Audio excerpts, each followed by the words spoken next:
one more thing, Philip, before we talk about goth opera. Do you know what that is? No, what have we forgotten, Dwayne? We have to jump down the rabbit hole. Let's go.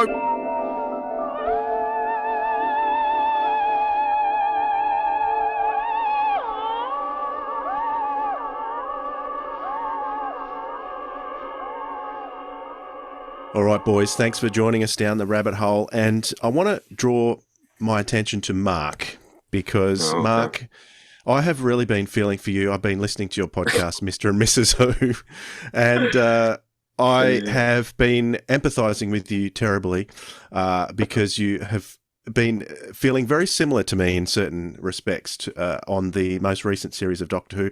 And I know last time you were on the Sirens of Audio, you hinted that there was a podcast coming out. I imagine this is what you were hinting at. And it's been fun to listen to your thoughts with yourself and your partner Tam. Thank you. Don't be like that. It's not been all bad. No, it doesn't. No. But the most recent episode I listened to was your final episode. So the episode 8 of series 1/14/whatever. And my heart was bleeding for you because of being able to empathise. So my question to you is, though, and I've seen you make some comments on social media and I've seen a bit of backlash. I've made negative comments on social media and I've had people come back at me saying I was a right-wing extremist and a racist and a phobe and an ist and whatever.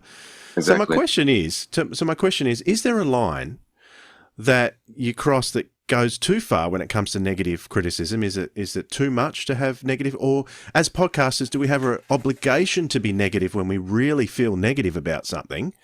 And how do we cope with that negative backlash that seems to come from people who can't take it? These kids. Yeah, well, sounds a deep question, isn't it, Dwayne? Thanks for that. It's the thing is, we're passionate about it. We love Doctor Who, don't we? And we know how good it can be. And when it isn't, when you watch it and and not only think it's not very good, you think it's really, really bad. It breaks your heart because it's like, oh, this could be amazing. I think that's been. There's no way we wanted it to be like this. No, of course not. We were all looking for the good things, and we have enjoyed, certain episodes like Boom and 73 Yards. I enjoyed Legends of Ruby Sunday as well. I thought they were 8 out of 10s, which is really strong. But I thought the rest were pretty dreadful throughout. But I didn't want to because I wanted to love them. And there was moments here and there but overall, I just thought, I just didn't enjoy it all. I didn't enjoy the writing, and neither did myself or my family. At the time, Enya, our daughter, and she's just recently watched all the new series, so it's all fresh in her mind. And she thought it was really bad, and she was really looking forward to shooting as well. But when that is how you feel, that's how you got to express it, isn't it? And you still want it to be good, and you still hang on the hope that it will be good again. And that's it. I don't think there's anything wrong about being negative, because in the sense that you're just expressing how you really feel. That's it. It's nothing homophobic or racist or whatever is against it, anything. It's about the writing for me, and I think the writing's been pretty dire, to be honest. I've known you for a long time, and I can attest to the fact that you're not an extreme kind of person. You're pretty moderate, really. Of course. Yeah. And so how do you cope with this kind of negative backlash that comes at you? Well, to be honest, if it's a really bad one, if they start swearing at you and all this sort of stuff, and I really have to go, I literally don't click like, I don't respond to it. I just ignore it and move past it. And I'll only respond to the ones that are, just being fair and just their point of view. Because everyone has. I'm glad that some people loved it. That's great. As always, Doctor Who has always been loved and hated. But I think at the minute, the divide is sort of deeper and stronger now. It's between fandom. It seems such a chasm sometimes, and it's awful when they start attacking. But as I say, for me, I just don't click like or respond. Basically, I just ignore it. You got to, aren't you? You don't want to go down that rabbit hole. Hey, we're in the rabbit hole. Sorry about that. Exactly. Dave, what are your thoughts on this topic? Yeah, look, I have a number of thoughts on this, both as a consumer of content and a maker of content and a fan generally. Look, at the end of the day, podcasts and various other different sort of media, it's the ultimate accessible opt-in medium. And so if people want to hear your views, they can tune in and listen. If people don't like your views, they can tune out. It's really, really easy. And I think that generally speaking, you should be able to, short of, proper nasty sort of hate speech, which I haven't encountered on anything I've ever listened to, you should be able to give your view in a free and frank manner. And if it turns out that nobody wants to hear it, well, you can just shout into the void. And if it's got an audience, well, that's okay too. I think that's sort of pretty straightforward. It's opt in. So if you don't like it, opt out. I know personally, Rob and I both, when we do our hot takes, and we enjoyed probably the series a little bit more than you guys. I did think when it was bad, it was very, very bad. But there are enough episodes there to keep me ticking along. But I've always taken the view, and I think Rob, I can say this, my podcasting mate shares this view. Those who've listened to the Doctor Who show will know I'm a big fan of Kevin Smith, the director and the writer. And about 5 years ago, he had a fairly significant heart attack. And as he was being wheeled into surgery, he was told he had a 30% chance of waking up at the end of that surgery. And he said afterwards, when I was thinking about all the things that I regretted I might not get the chance to do, none of them were, gee, I wish I'd spend more time talking about things I hate on the internet.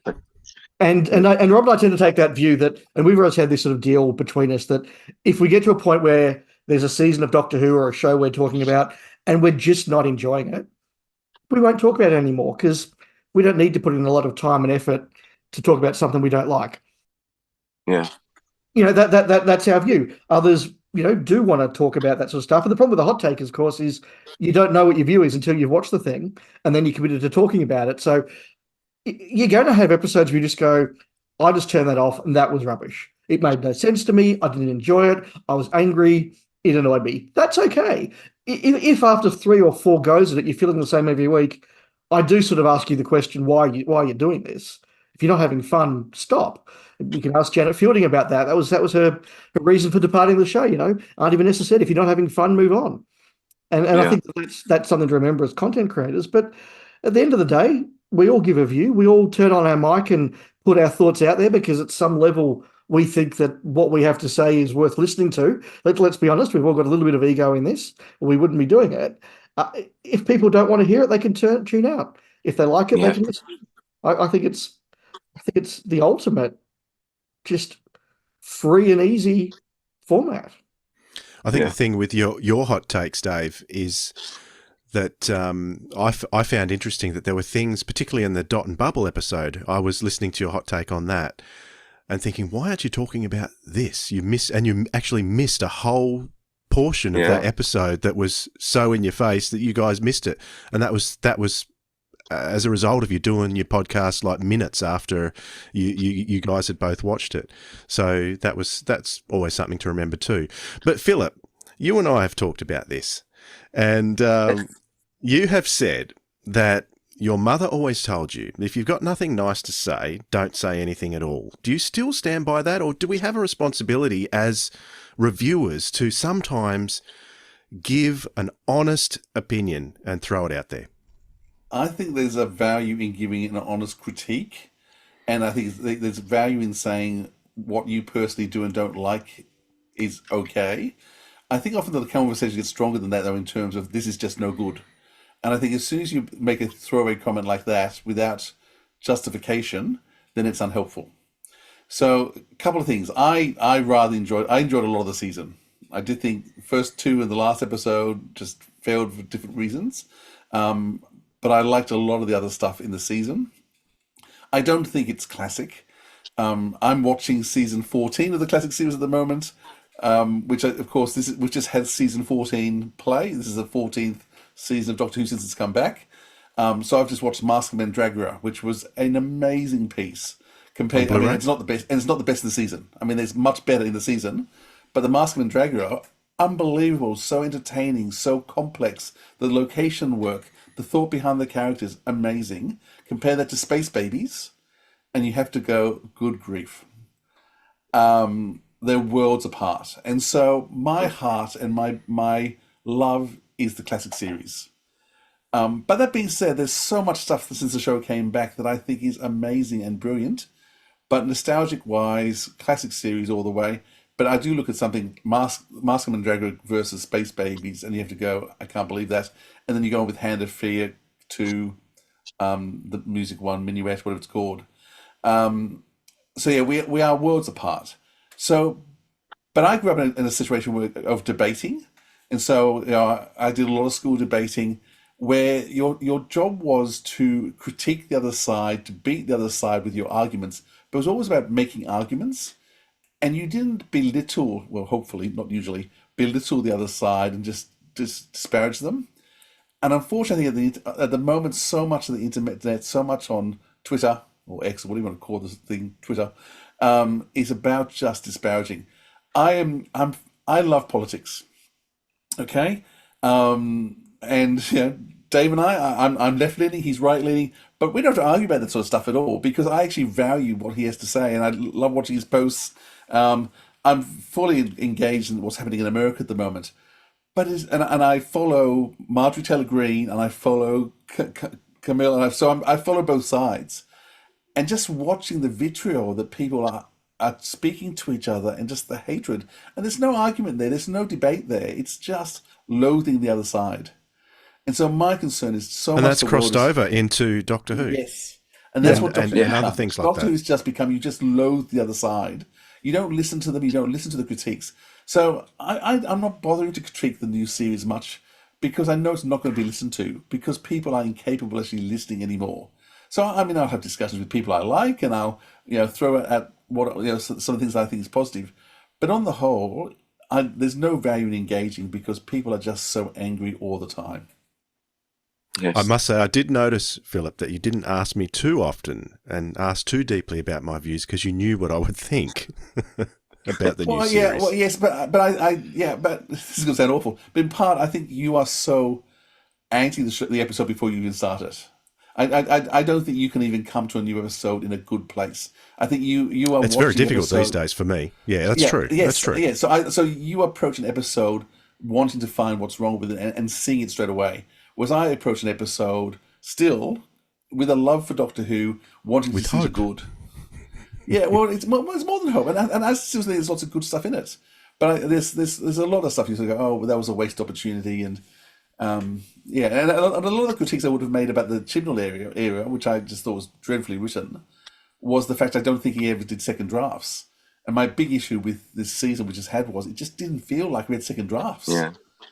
Because there's this all these little errors that RTD usually would have picked up on, and just errors in the plot, holes in the plot, inconsistencies with character, some of the timing things, those little things which usually RTD gets right, he didn't get right, because it just felt to me like for some reason that second, third, fourth, fifth draft that he usually writes didn't happen.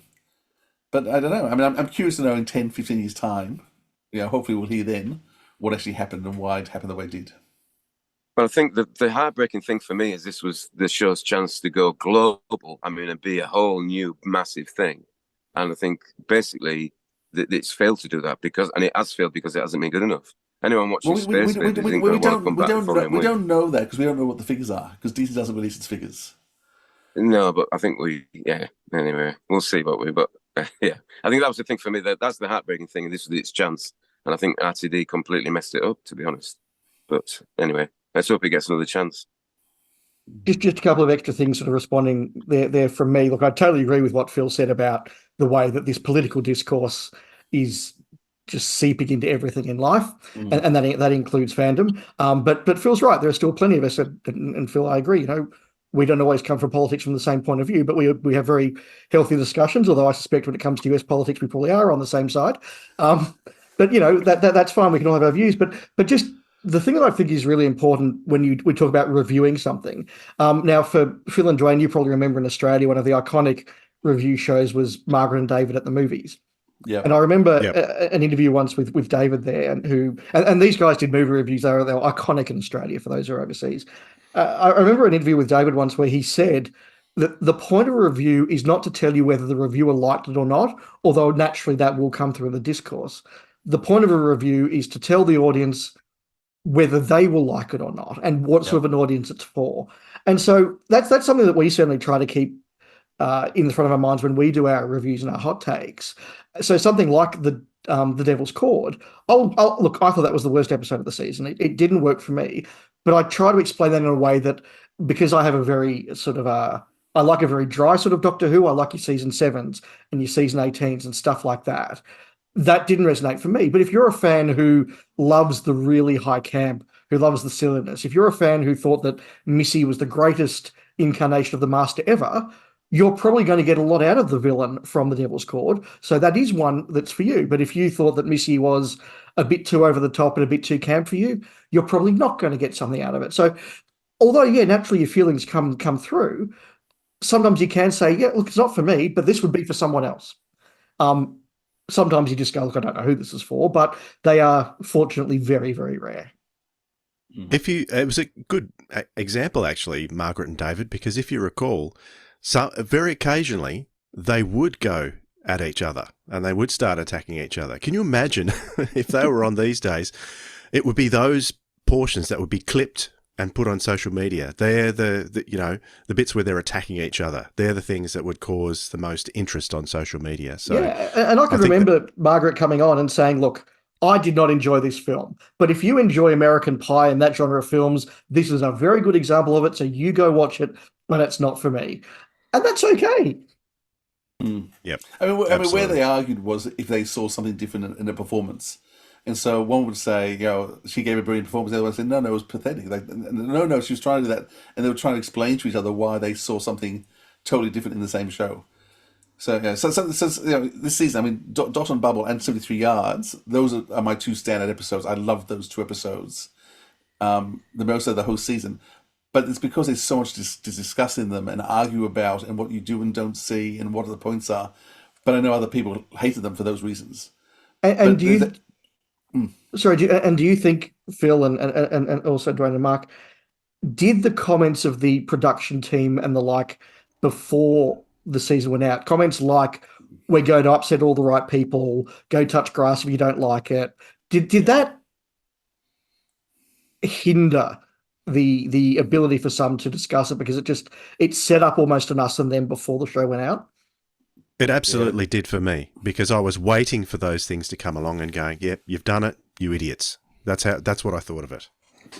Yeah, so, I mean, I guess the first thing for me was I loved the Davros spoof. I loved the Scaro thing with David Tennant beforehand. And then Russell T talked about his thinking behind it. And that was just so sad. It would have been okay if it was left as a spoof. Yeah. But then when he said no... I was happy for it being canon. And to me, it was just the fact that, okay, the Daleks shouldn't have looked like that. Davros before the accident. In my head, I could rationalise it all. And Russell has always allowed us as fans to rationalise things before, but now we're being told what to think. And that's the error. So I'm deliberately not listening to any of those. I'm not. So, I mean, there's been all these interviews at Comic-Con and things appearing on YouTube with Suji and Millie and Russell. I'm not watching them because I don't want to know what they think. Likewise. Because I think their thinking detracts from the show. Let the work do the work, and then it doesn't need the commentary from them because and Russell's always said this. Russell has said his view is just a view. It's up to the watcher to decide what the meaning is, and now he's trying to impose on us a view, his view, and so I'm just ignoring that. And I think I've enjoyed the season a lot more. Because I'm just cutting out all that stuff. I'm not trying to work out the underlying meaning of what I'm ignoring that totally. I'm just letting the work speak for itself, and I think I've enjoyed it a lot more because of that. Because I'm not looking for the hidden wokeness, for want of a better word. I'm not touching and going on to any of that. I'm just enjoying. I'm just watching what's in front of me and commenting on what is the work that's been produced, and ignoring the background behind it. I agree with that. Yeah, so do I. Very good. I was going to ask if there's any final thoughts on that, Mark, on this topic. Well, I did have something to say, but I've forgotten my train of thought with it. But I've been building it up so long. No, not really. I just hope season 2 is better. No, that was it. I agree that Russell T set it all up to begin with with the whole Davros thing. That was the first thing that sort of got my back up. I thought that is ridiculous that he would do that. Just because we can't have people in wheelchairs being evil. That's terrible. Because there was a whole thing on Twitter, I don't know if you saw, with the guy that does cosplay for Davros over here in England, and he's disabled. And he was absolutely furious about it. The Scottish Davros, how dare he be sort of... Yeah. And how dare he be insulted for me? We love Davros as he was. And just the whole idea, because the character, it's the origin of the Daleks, isn't it? The creator was deformed like that. in an accident, so created him in his image. That was the whole point of it. And to just change it, it just was ridiculous. And I think that started off the whole chain reaction to begin with, you know what I mean? Of people sort of thinking, oh, you know, it's just not worked for me at all. And it's Russell T. I must admit, I get annoyed when I hear him speak now. It's terrible. But I just hope we get another showrunner soon and that the show regenerates again, because I hope he gets given the chance to do that. And this hasn't killed that chance. Just a final thought from me, Dwayne. To sort of go back to the principle of what you said, and Phil introduced politics, and for a moment there I was going to have a very, talk about myself as a Gladstonian liberal and reference Voltaire and the right for free speech and all the rest of it. But then I thought, well, we're on a sci-fi podcast, so let's bring it back. And I thought I'll reference a moment in Andor, which I think just summed up my view on a lot of this, which is a conversation where I think it's Mon Mothma and one of the other characters back on Coruscant are talking, and the other chap says, well, who needs to worry about these laws about what you can say and what you can think and what you can do? If you're doing nothing wrong, what do you have to fear? And Mon Mothma turned around and says, I fear your definition of wrong. And to me, that sums up perfectly in a sci-fi show why we should be allowed to say what we think and give our views, and everyone should be able to live with that. And if you don't like it, switch us off. If you enjoyed what you heard in this clip from the Sirens of Audio podcast, be sure to subscribe and click that notification bell so you never miss out on another episode from us. And if you want to find out more about us, including our back catalogue of episodes, you can head over to sirensofaudio.com.